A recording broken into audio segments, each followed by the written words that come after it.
You know that feeling, right? That sense of being totally overwhelmed, the tension that builds up in your shoulders, that constant low-level buzz of anxiety. We've all been there. But here's the thing, it's not just a feeling. It's a measurable, physical event happening inside your body.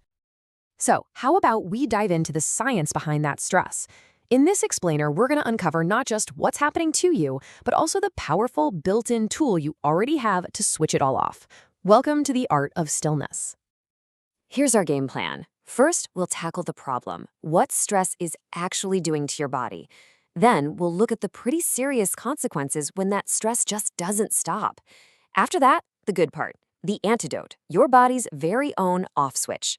And finally, we'll get into a specific method for learning how to use it. All right, let's get right into it. What exactly is this thing we call stress, and what's it physically doing to us on the inside? Well, for starters, stress is not just some vague mood you're in. Scientifically, it's defined as a real pressure that causes a very real physiological response. You gotta think of it as a tangible event, a biological chain reaction that kicks off the second your brain even thinks there's a threat. Doesn't matter if it's a real emergency or just an overflowing inbox. It's actually incredible. Our bodies have this built-in alarm system. It all starts with step 1. Your brain sounds the alert. Instantly, this triggers the hypothalamus and pituitary glands, kind of like the body's mission control. They send an urgent signal down to your adrenal glands, which then, boom, flood your entire system with stress hormones like adrenaline. You know, the easiest way to think about this is like you're a car. Your nervous system has 2 modes. The sympathetic system, that's the gas pedal. It's your fight or flight response, jacking you up with adrenaline, making you super alert and tense. But then you've got the parasympathetic system. And that, my friends, is the brake. Its whole job is to hit pause, calm everything down, relax your muscles, and bring your body back to normal. A gas pedal is useful, right? You need it to get going. But what happens when that pedal gets stuck to the floor? What's the real consequence when that stress alarm just never, ever turns off? Well, the toll is pretty serious. And we're not just talking about feeling tired, we're talking about real physical damage. High blood pressure, digestive problems, you name it. And here's the real kicker from the source material. This constant state of high alert can cause irreversible nerve cell damage. And since those cells don't regenerate, that's damage that sticks around for good. You can see this play out in real time during major life events. Things like a death in the family, a divorce, losing a job. These are not just tough emotionally. They are periods of sustained high-octane, physiological tension that can directly make us sick, because that gas pedal is floored day in and day out. In fact, this connection is so real, so well established, that scientists actually created something called the Holmes-Ray scoring system. Get this, it assigns points to different life events to literally quantify your stress level and predict your risk of getting sick. So yeah, the idea that what happens in your life affects your body, it's not just a theory, it's a science. Okay, I know, that was a lot of bad news. But here's the good news, and it's a big one. Your body didn't come with a gas pedal and no brake. It has a built-in antidote, a powerful off switch. You just have to learn how to find it.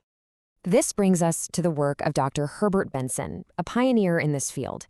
He was the one who identified what he called the relaxation response. He described it as a deep, protective mechanism that's the literal physiological opposite of fight or flight. It's your body's natural, built-in ability to slam on the brakes and actively reverse the damage of stress. Now, you're probably thinking, okay, I'll just get more sleep. And sleep is great, don't get me wrong. But what's fascinating is that the research shows a huge difference between just resting and actively restoring. Conscious, deliberate relaxation is actually more effective than sleep at reducing all that electrical chatter in your muscles. It is hands down the superior way to restore your nervous energy. So the million-dollar question is, how do we intentionally flip that switch? How do we get better at hitting the brakes? Well, the source material we're digging into points to a specific ancient practice designed to do exactly that. It's called Kayat Sarga. At its core, Kayot Sarga is a practice of complete and total stillness. But it's way more than just not moving around. The real purpose here is to cultivate a sense of detachment from your own body, to be able to observe its tension and its twitches without letting them control you. And you know what the best part is? It's so accessible. You don't need any special equipment, no fancy studio. The whole practice is done in one of three super simple postures: standing, sitting, or just lying down. Literally, anyone can do it. So, what does it actually look like in practice? It's basically a four-step process. First, you just get into one of those positions of stillness. Second, you use autosuggestion, which is really just mentally telling each part of your body, one by one, to relax. Third, you gently pull your attention away from the body itself. And finally, you turn that focus inward, cultivating that quiet, calm sense of detachment. A huge part of this is silence, and there's a really cool scientific reason for it. Just the act of speaking requires a ton of complex nerve impulses to coordinate everything.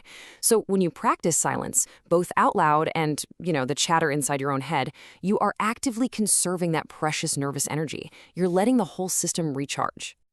So let's bring this all home. If there's one thing to take away, it's that stress is a physical thing, not just a feeling. And when it's chronic, it causes real damage. But the amazing news is that your body has a built-in off switch, the relaxation response. And these ancient techniques like Sarga, they're basically training manuals that teach you how to find and use that switch, using the simple but powerful tools of stillness and silence.